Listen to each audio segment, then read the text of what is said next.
Venezuela's opposition leader has called for nationwide protests to coincide with his return to the country. Juan Guaido has proclaimed himself acting president and is recognized as leader by more than 50 countries. In a tweet released over the weekend, he called on people to gather at locations throughout the country at 11 a.m. local time. That's about now. Guaido left Venezuela last week to travel to Colombia and other countries to garner support for his bid to overthrow Nicolas Maduro. Maduro has said Guaido could be arrested on his return.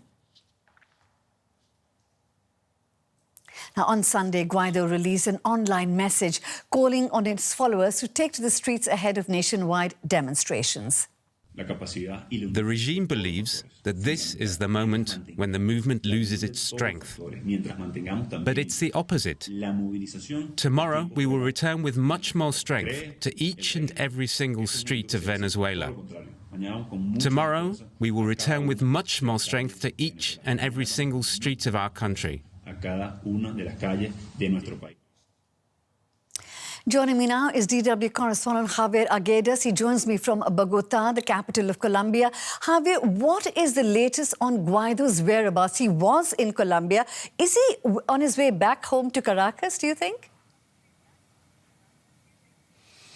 Well, that is most likely the case, Amrita. We are expecting him to do the same thing he did when he left Venezuela, which is crossing the border to Colombia and then be supported by the armed forces here. That's why many said that he was in Colombian territory last night already, spent the night here and is now on his way either to the Venezuelan border or directly to the capital, Caracas. The information about his travels has been extremely scarce because, of course, he is under threat.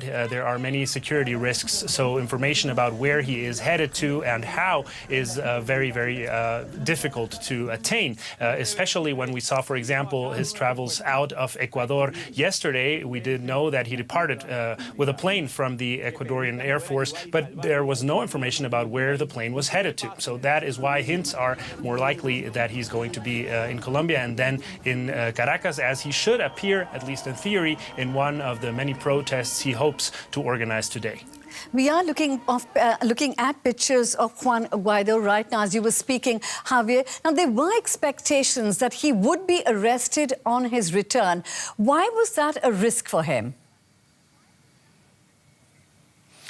Well, because he shouldn't have left Venezuela in the first place. There was a travel ban dictated by the Supreme Court of Venezuela that prohibited him to leave the country. So when he appeared in Colombian territory last weekend, or the weekend before that, to attend the concert that he organized to support humanitarian aid deliveries to Venezuela, he was already breaking the law. He had to cross the border illegally from Venezuela to Colombia to attend the concert that, let's not forget, was in Colombian territory. So now that he is trying to get back, or he already did perhaps, he will probably have to do it the same way, crossing the border illegally. Now, if authorities notice that or somehow intercept his operations, well, then he should technically be arrested because he broke the law. That is at least the discourse that we have seen from Nicolas Maduro. But that is going to be very difficult to do for the Maduro government because he knows that there is a lot of international support and very clear threats, especially by the United States, that if anything happens to Juan Guaido